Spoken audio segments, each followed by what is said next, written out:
नमस्कार दोस्तों, आज मैं आप सभी को हल षष्ठी व्रत की पावन कथा सुनाने जा रही हूँ।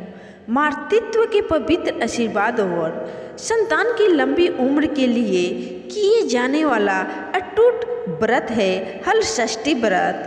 यह पावन व्रत श्री कृष्ण भगवान के बड़े भाई बलराम जी के जन्म उत्सव के रूप में भी मनाया जाता है। इस दिन धरती माता और श्री कृष्ण भगवान और बलराम जी की स्वरूप की पूजा कर महिलाएं अपने संतान के सुख समृद्धि की कामना करती है। इस कथा में छुपा है वह अद्भुत चमत्कार जिसने एक माँ की गोद को फिर से खुशियों से भर दिया।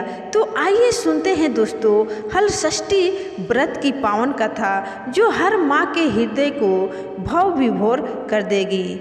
सबसे ध्यान देने वाली बात दोस्तों यह है कि यह व्रत भाद्रपद माह के कृष्ण पक्ष की षष्ठी तिथि को मनाया जाता है। यह व्रत ठीक जन्माष्टमी से 2 दिन पहले पड़ता है और इस बार 2025 में यह व्रत 14 अगस्त को मनाया जाएगा।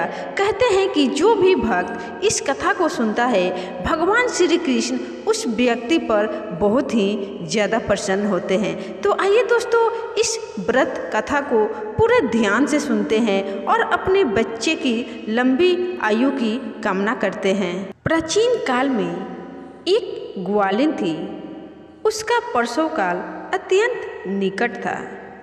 एक ओर वह प्रसव से व्याकुल थी तो दूसरी ओर उसका मन गौ रस यानी दूध दही बेचने में लगा हुआ था।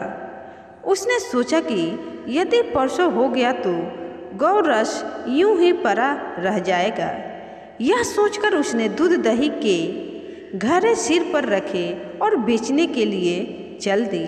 किंतु कुछ दूर पहुंचने पर उसे असहनीय प्रसव पीड़ा हुई। वह एक झरबेरी की ओट में चली गई और वहाँ एक बच्चे को जन्म दिया।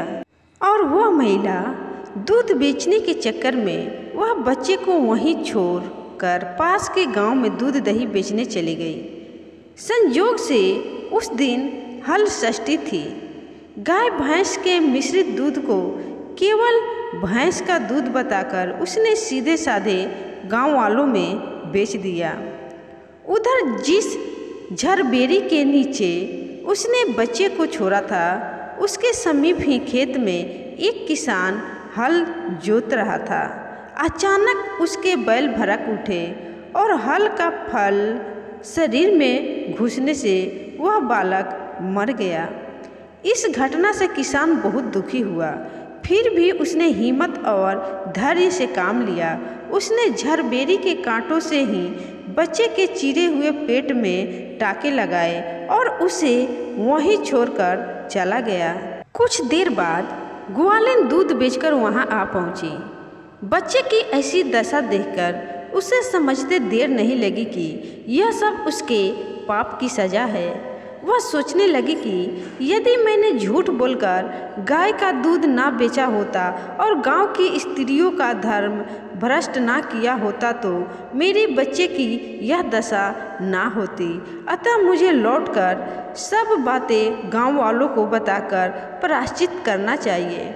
ऐसा निश्चय कर वह उस गांव में पहुंची जहां उसने दूध दही बेचा था। वह गली गली घूमकर अपनी करतूत और उसके फलस्वरूप मिले दंड का बखान करने लगी। तब स्त्रियों ने स्वधर्म रक्षार्थ और उस पर रहम खाकर उससे क्षमा कर दिया और आशीर्वाद दिया। बहुत सी स्त्रियों द्वारा आशीर्वाद लेकर जब वह पुनः झरबेरी के नीचे पहुंची तो यह देखकर आश्चर्यचकित रह गई कि वहाँ उसका पुत्र जीवित अवस्था में पड़ा है। तभी उसने स्वार्थ के लिए झूठ बोलने को ब्रह्म हत्या के समान समझा और कभी झूठ ना बोलने का प्रण कर लिया। तो दोस्तों ये थी हल षष्ठी व्रत की कथा। आपको कैसी लगी कमेंट में ज़रूर बताइएगा दोस्तों।